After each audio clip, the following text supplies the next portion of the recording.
हर बहस को महाभारत बनाने वाला ससुराल। घर की घड़ी की टिक टिक पूरे हॉल में साफ सुनाई दे रही है। खिड़की से आती धूप डाइनिंग टेबल पर पड़ रही है। रसोई में चाय की भाप उठ रही है और उसके साथ साथ एक अनकहा तनाव भी। सिया ट्रे में 5 कप चाय सजाकर बाहर आती है।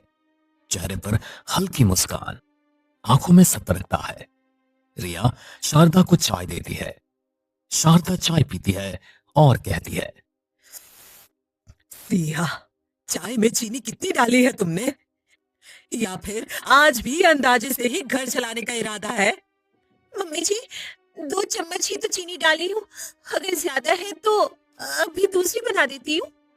सिया का हाथ हल्का सा कांपता है। इस घर में सवाल कभी सिर्फ सवाल नहीं होते, वे अक्सर परख होते हैं। संस्कार, काबिलियत और धैर्य की। धर्मपाल जी अखबार से नजर उठाते हुए कहते हैं, घर चलाना कोई प्रयोग नहीं होता जहां रोज स्वाद बदल जाए। नियम से घर चलता है, अंदाज से नहीं। मैं नियम सीख रही हूँ पापा जी, बस कभी कभी गलती हो जाती है। सिया समझ चुकी है, ये चाय की मिठास नहीं, उसकी समझ की परीक्षा है। रमा मोबाइल हाथ में लिए एंट्री करती है। उसकी मुस्कान व्यंग्य से भरी हुई है। फिर वो कहती है, मम्मी, मैंने कहा था ना, नई बहू को अभी किचन की समझ नहीं है। इसे घर के हिसाब से ढलने में अभी समय लगेगा। दीदी, समय तो मिल ही रहा है, बस थोड़ा भरोसा भी मिल जाए तो ढलना आसान हो जाएगा। सिया पहली बार सीधा जवाब देती है। कमरे में तनाव थोड़ा और बढ़ जाता है। मनोज सोफे पर बैठा हंसते हुए कहता है, भाभी, अगली बार मापने वाला कप ले आओ क्या? यहाँ तो हर चीज नाप तौल में चलती है, गलती की गुंजाइश तब कम होगी। बस करो मनोज, हर चीज मजाक नहीं होती। देखो, सुबह सुबह माहौल खराब मत करो। आरव थोड़ा असहज महसूस करता है। माँ की तरफ देखे या पत्नी की तरफ, उसकी यही दुविधा सबसे बड़ी है। तभी शारदा बोल पड़ती है, तुम अपनी पत्नी को समझाओ, घर की व्यवस्था कोई खिलौना नहीं है। यहाँ हर चीज का अपना तरीका है। माँ, एक कप चाय को इतना बड़ा मुद्दा बनाना क्या जरूरी है? हर गलती अपराध नहीं होती, थोड़ा ढील भी तो दी जा सकती है। धर्मपाल जी अखबार पूरी तरह मोड़ कर रख देते हैं। अब ये पारिवारिक चर्चा नहीं, बल्कि पारिवारिक अदालत बन चुकी है। और सिया कटघरे में खड़ी है। देखो, आज चाय है, कल कुछ और होगा। छोटी सी लापरवाही बड़ी आदत बन जाती है। अगर इतनी परेशानी है तो मैं अभी दूसरी चाय बना देती हूँ। पर क्या हर छोटी गलती को इतना बड़ा बनाना जरूरी है? ये पहला पल है जब सिया ने क्यों पूछा है। कमरे में कुछ क्षणों के लिए गहरी चुप्पी छा जाती है। सबके चेहरे पर आश्चर्य, नाराजगी और असहमति का भाव है। मतलब अब गलती भी हम ही माने? घर का तरीका समझाना भी गलत हो गया? समझाना गलत नहीं है दीदी, पर हर बात में कमी ढूंढना गलत है ना? मैं कोशिश कर रही हूँ। सिया की आंखों में हल्की नमी है, पर वो सिर नहीं झुकाती। ये सिर्फ चाय नहीं, स्वीकृति की लड़ाई है। हमने भी इस घर में आकर सीखा था, हमसे भी गलतियां हुई थी, पर हमने कभी जवाब नहीं दिया। आपने सहा होगा मम्मी जी, पर शायद इसलिए कि आपको बोलने की जगह नहीं मिली। मैं बोल रही हूँ क्योंकि मैं जुड़ना चाहती हूँ। ये संवाद कमरे में गूंजता है। आरव चौंक कर सिया की तरफ देखता है। धर्मपाल जी की भौहें तन जाती है। बहुत जल्दी सीख गई हो तुम बोलना। घर में बड़ों से इस लहजे में बात नहीं होती। लहजा मेरा गलत हो तो माफ कीजिए, पर इरादा गलत नहीं है। मैं इस घर को अपना मानती हूँ। यह वही क्षण है जहां एक बहू अपने अस्तित्व के लिए खड़ी होती है। माँ, पापा, हर बात को इतना बढ़ाना सही नहीं है। घर डर से नहीं चलता, चलता है तो भरोसे से चलता है। तो अब हम गलत हो गए? शादी के बाद बेटा भी बदल गया? ये वाक्य कमरे में हथियार की तरह गिरता है। माँ का दर्द, बेटे का असमंजस, बहू की थकान, सब एक फ्रेम में। महाभारत का शंख बज चुका है। डाइनिंग टेबल पर रखी चाय ठंडी हो चुकी है। किसी ने दोबारा घूंट नहीं लिया। मैं दूसरी चाय बना देती हूँ। जरूरत नहीं, अब स्वाद चला गया है। ये सिर्फ चाय का स्वाद नहीं गया, सुबह की शांति भी खो चुकी है। एक मामूली चाय ने घर को 2 हिस्सों में बांट दिया है। आज फिर एक छोटी बहस ने महाभारत का रूप ले लिया है। सुबह की चाय वाली बहस अब भी कहीं अटकी हुई है। सिया चुपचाप आटा बेल रही है, चेहरा शांत, पर आंखों के नीचे हल्की थकान साफ दिख रही है। तभी शारदा देवी रसोई में आती है और सिया से कहती है, रुको, ये क्या है? रोटी गोल नहीं है। हमारे घर में रोटी ऐसी नहीं बनती। थोड़ी सी टेढ़ी है मम्मी जी, लेकिन अभी पहली है, अगली बिल्कुल गोल होगी। स्वाद तो वही रहेगा ना। तवे पर सिकती हुई रोटी दिख रही है, जिसका एक किनारा हल्का सा टेढ़ा, जैसे उस टेढ़ेपन में सिया की स्थिति छिपी हो। इस घर में आकार का मतलब सिर्फ आकार नहीं, प्रतिष्ठा है, परंपरा है, पहचान है। रमा भी रसोई के दरवाजे पर खड़ी हो जाती है और मजा लेने वाले लहजे में बोलती है, भाभी, रोटी की शक्ल देखकर ही पता चल जाता है कि किसने बनाई है। घर की पहचान होती है इससे। अगर पहचान रोटी से होती है दीदी, तो इंसान की पहचान कहाँ से होती है? दिल से या बेलन से? रमा का चेहरा कुछ पल के लिए सख्त हो जाता है। रिया की आवाज में चुनौती नहीं, दर्द है, पर यह दर्द पहली बार सवाल बनकर आया है। शारदा देवी कहती है, बहुत जवाब देने लगी हो तुम। सुबह भी बहस, अब यहाँ भी। घर की व्यवस्था को हल्के में मत लो। मैं हल्के में नहीं ले रही मम्मी जी, बस हर छोटी बात को ताना बना दिया जाए तो संभालना मुश्किल हो जाता है। रसोई का तापमान गैस से नहीं, शब्दों से बढ़ रहा है। सिया की उंगलियां बेलन पर कस जाती है। वो टूटना नहीं चाहती, पर झुकते झुकते थक चुकी है। तभी धर्मपाल जी अंदर आते हैं। क्या फिर से वही शुरू हो गया? सुबह की बात कम थी क्या? आप ही देख लीजिए, रोटी की शक्ल देखिए। कह रही है स्वाद से फर्क नहीं पड़ता। घर में अनुशासन जरूरी होता है। जो छोटी बात में ढील देता है, वो बड़ी बात में भी समझौता करता है। ये वही तर्क है, छोटी गलती बड़ा खतरा। सिया को लगने लगता है जैसे हर काम अदालत में पेश हो रहा है, जहां हर शब्द सबूत बन जाता है। अगर हर गलती चरित्र बन जाए तो कोई भी सीख नहीं पाएगा। मैं कोशिश कर रही हूँ पापा जी। कोशिश तब दिखती है जब सुधार दिखे, सिर्फ बोलने से कुछ नहीं होता। सिया की आंखें हल्की नम हो जाती है, पर वो आंसू गिरने नहीं देती। ये अब सिर्फ रोटी का नहीं, आत्मसम्मान का युद्ध हो गया है। मनोज रसोई के बाहर से बोलता है, भाभी, चाहे तो मैं ड्राइंग शीट रख दूं नीचे, उस पर बेलोगी तो परफेक्ट सर्कल बनेगा। बस मनोज, हर बात मजाक नहीं होती। तुम्हें समझ क्यों नहीं आता है? ये पहली बार है जब आरव खुलकर अपने घर वालों को रोकता है। रसोई में अचानक सन्नाटा।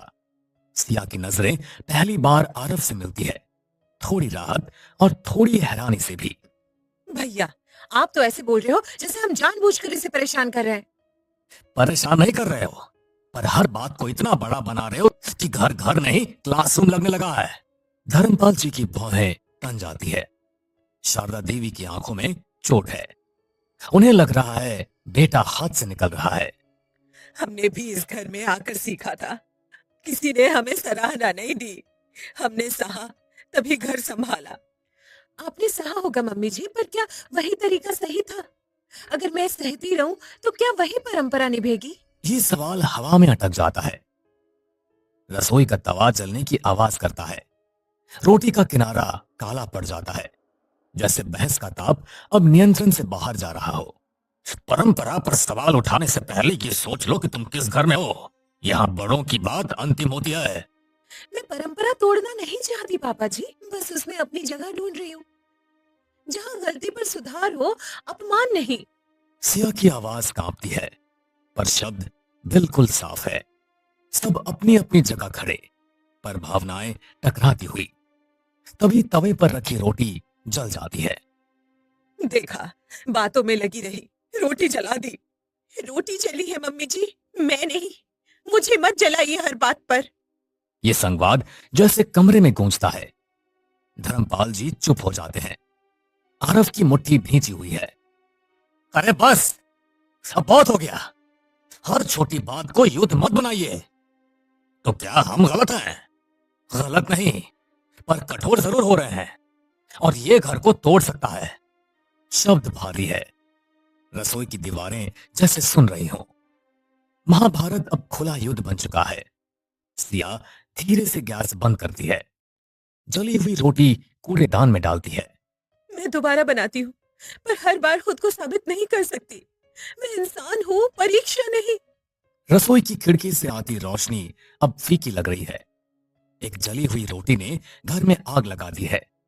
ऐसा लग रहा है जैसे महाभारत का दूसरा अध्याय पूरा हो चुका है। धर्मपाल जी सोफे पर सीधे बैठकर हाथ में माला घुमा रहे हैं। शारदा देवी की आंखें लाल है, शायद रोई है। रमा हाथ बांधे खड़ी है। मनोज असहज है। आरव और सिया थोड़ी दूरी पर खड़े हैं। आज फैसला होना है। आज बात पूरी होगी। सुबह से जो कुछ भी चल रहा है वो इस घर की आदत बिल्कुल नहीं है। पापा, आदत नहीं है, लेकिन शायद जरूरत है, क्योंकि जो अंदर जमा होता है वो एक दिन जरूर फटता है। धर्मपाल जी का चेहरा आश्चर्य और हल्की नाराजगी में दिख रहा है। उन्हें उम्मीद नहीं थी कि बेटा इतने सीधे शब्दों में बोलेगा। महाभारत अब औपचारिक सभा में बदल चुका है। हमने कभी सोचा भी नहीं था कि हमारी परवरिश पर ही सवाल उठेंगे। हम तो सिर्फ घर सही चलाना चाहते हैं। मैं आपकी परवरिश पर सवाल नहीं उठा रही मम्मी जी, बस अपने अस्तित्व की जगह मांग रही हूँ। हर बात पर ताना मिले तो सांस लेना भी भारी हो जाता है। सिया की आंखों में आंसू है, लेकिन वो रो नहीं रही। ये शिकायत भी नहीं है। वो टूटना नहीं चाहती और दबाव में भी नहीं रहना चाहती। तभी रमा कहती है, तो अब हम सब गलत हो गए, तुम ही सही हो। सही या गलत की लड़ाई नहीं है दीदी, बस इतना चाहती हूँ कि हर छोटी बात को युद्ध मत बनाइए। कमरे में गहरा सन्नाटा हो जाता है। मनोज पहली बार सिर झुका लेता है। उसे शायद एहसास है कि मजाक कभी कभी जख्म बन जाते हैं। घर की नींव अनुशासन से बनती है। ढील दी जाए तो घर बिखर जाते हैं, और अगर हर ईंट पर हथौड़ा चले तो दीवारें भी टूट जाती है। पापा, डर से घर टिकता नहीं है, बस चुप हो जाता है। ये संवाद भारी है। धर्मपाल जी की माला रुक जाती है। उनके चेहरे पर पहली बार विचार की रेखा उभरती है। फिर शारदा देवी बोलती है, हमने भी तो बहुत कुछ सहा है इस घर में, किसी ने हमें समझा नहीं। हमने सीखा सहकर। शायद इसलिए मैं सहना नहीं, समझना चाहती हूँ, और चाहती हूँ कि आप भी मुझे समझे। ये पीढ़ियों का टकराव है। एक ने सहकर जीना सीखा, दूसरी समझकर जीना चाहती है। कुछ पल के लिए सब खामोश हो जाते हैं। शायद हम सच में हर बात को बड़ा बना देते हैं, मजाक समझकर बोल देते हैं, पर सामने वाला क्या महसूस कर रहा है सोचते नहीं है। मैंने भी शायद थोड़ा ज्यादा बोल दिया, पर मम्मी की तरफ से बोल रही थी। पहली बार दीवारों में दरार नहीं, नरमी दिखती है। स्वर अब उतने तीखे नहीं है। महाभारत का ताप थोड़ा कम हुआ है। शायद हम सच में छोटी बातों को बड़ा बना देते हैं। हम डरते हैं कि कहीं घर का संतुलन न बिगड़ जाए। संतुलन सम्मान से आता है पापा, डर से नहीं। अगर हम एक दूसरे को सुने तो घर खुद संतुलित हो जाएगा। धर्मपाल जी की आंखें नरम पड़ती है। वो पहली बार सिया की ओर सीधे देखते हैं, जांचते हुए नहीं, समझते हुए। मेरी भी अगर आवाज ऊंची हो गई हो तो माफ कीजिए, पर मैं इस घर से भागना नहीं चाहती। मैं बस इसमें अपना हिस्सा चाहती हूँ। सालों की आदतें एक शाम में खत्म नहीं होती, पर समझ की शुरुआत हो चुकी है। धर्मपाल जी धीरे धीरे उठते हैं। टेबल पर रखे ठंडे चाय के कप को देखते हैं। सुबह की चाय ठंडी हो गई थी, शायद हमारे शब्दों की वजह से। कल से कोशिश करेंगे कि चाय भी गर्म रहे और रिश्ते भी। हल्की मुस्कान पूरे कमरे में फैलती है।